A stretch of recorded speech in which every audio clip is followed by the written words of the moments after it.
being born in a barn, I feel very comfortable here. Coming from Kansas, Parker, Kansas, born in Garnett, Kansas. I was actually in a hospital, but this feels very comfortable. I made my money in the summers hauling hay for a hay crew. And so packing hay in these barns like this, I'm looking at this one thinking I could make a lot of money. I could stack hay up pretty fast in this one. Great to have you guys out. I want you to meet my middle daughter, Liz, came along on this trip with me. Liz, stand up.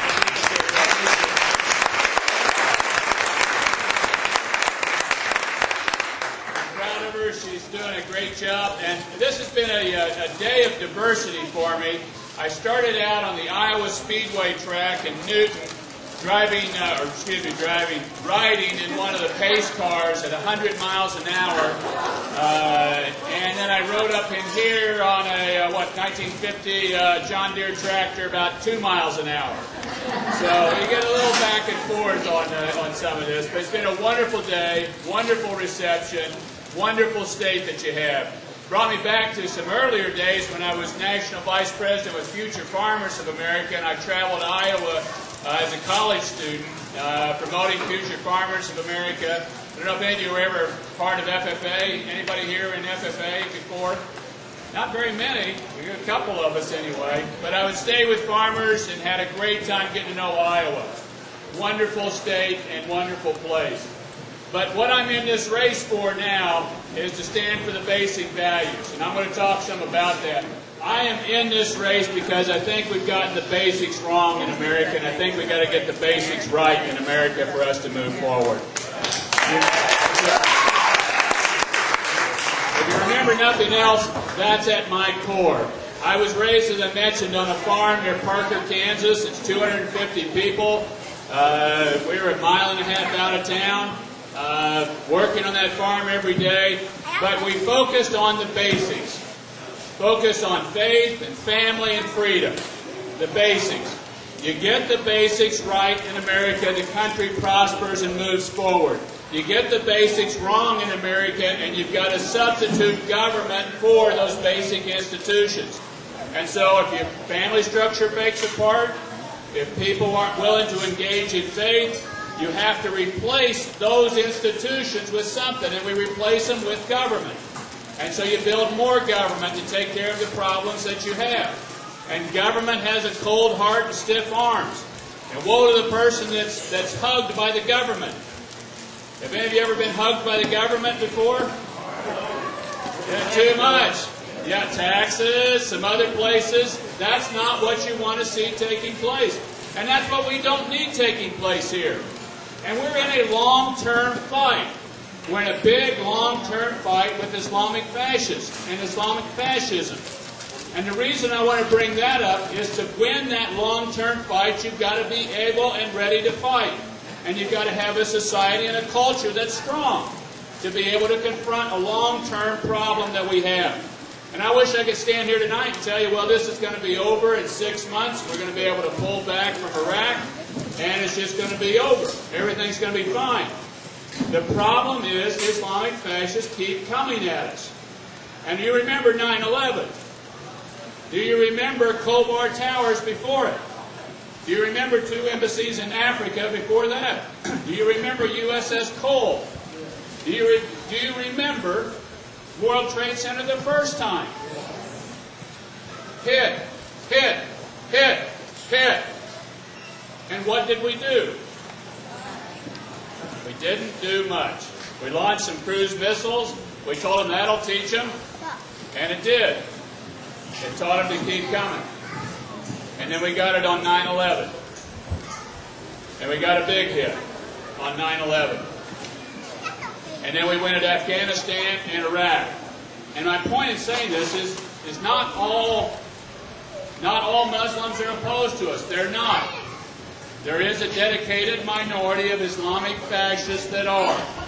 They recently tried to go against JFK, the airport, at Fort Dix.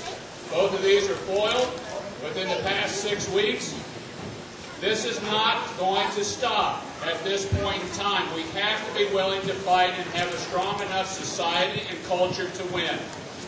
I want my children to grow up in a nation that this is one that we can stand that fight, that we have another American century. I want to see this nation continue to grow and to prosper. To do that, we've got to get the basics right. To start off with, we've got to honor life. All life is sacred.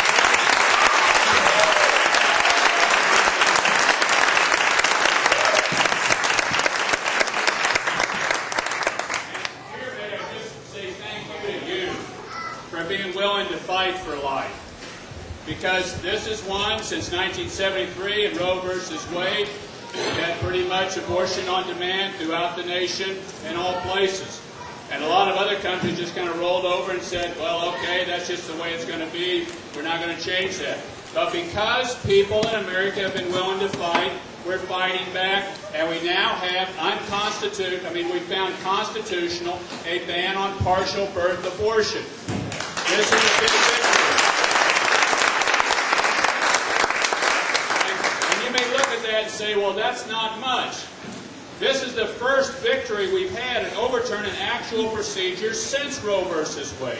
And it took winning the presidency and getting the Senate and getting 2 people in the United States Supreme Court to do it. But it showed because you're willing to fight, we can win this fight. And we need to move it forward. I want to be the president to appoint the justice that votes and overturns Roe versus Wade, and we can do it.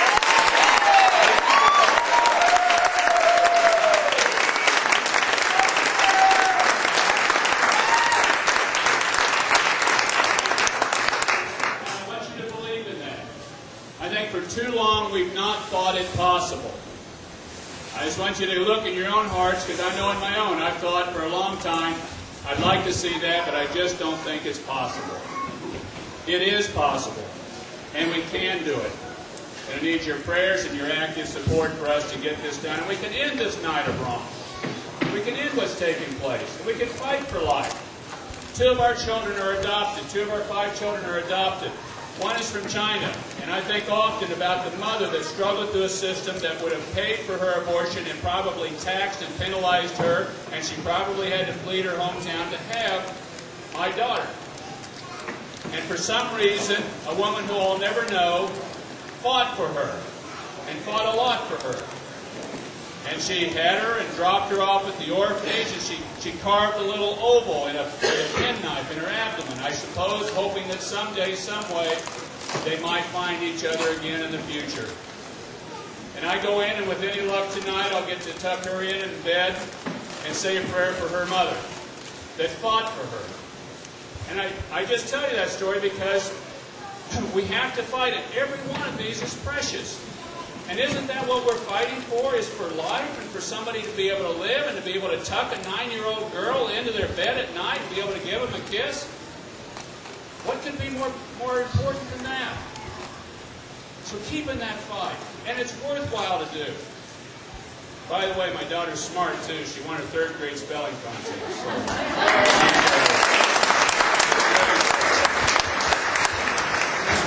I don't stop at child in the womb. I think we've got to stay pro-life and whole life. That we stand for the child in the womb and the child in Darfur.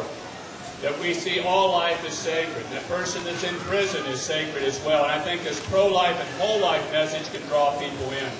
The second basic I think we've got to get right is marriage. Marriage is a union of a man and a woman. Period.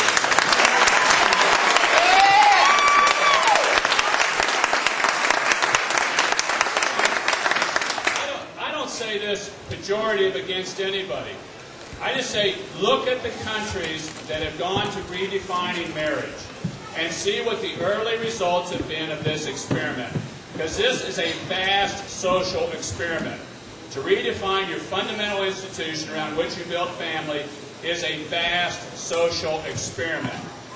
We have societies that organize with families, with husbands and wives, bonded together for life for thousands of years, and now we're going to redefine this. And what has been the result?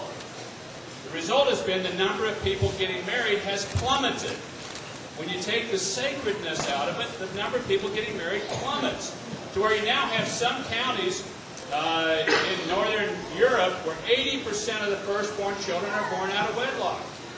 80%. You know, and you can raise a good child in a single-parent family, but it gets much more difficult. We need to fight for marriage, and it's important for the future of the country, and it's a basic that we need to get right. That's one that I think we've got to fight for, and that we've got to move forward. We've got to urge that be stood for. That's building there on rebuilding the family, renewing the culture. I think we've really got to invite God back into the public square.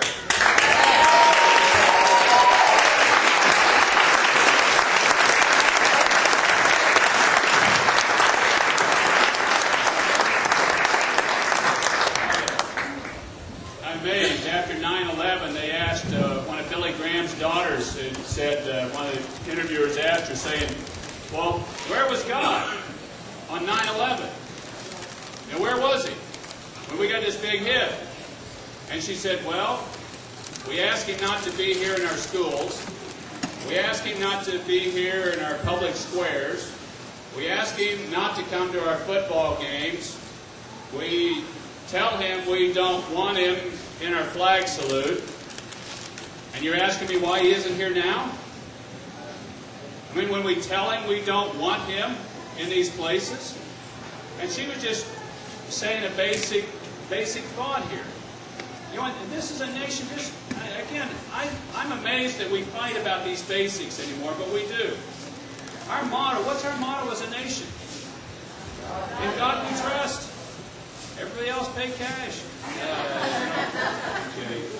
But that's our basic motto, and the founders of this country believed in maximum personal freedom and interior personal responsibility.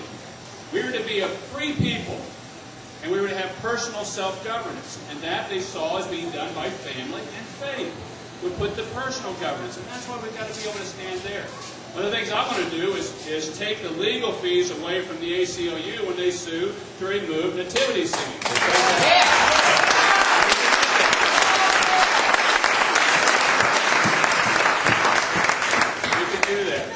I think we've got to get control of our borders. It's something we've got to be able to do.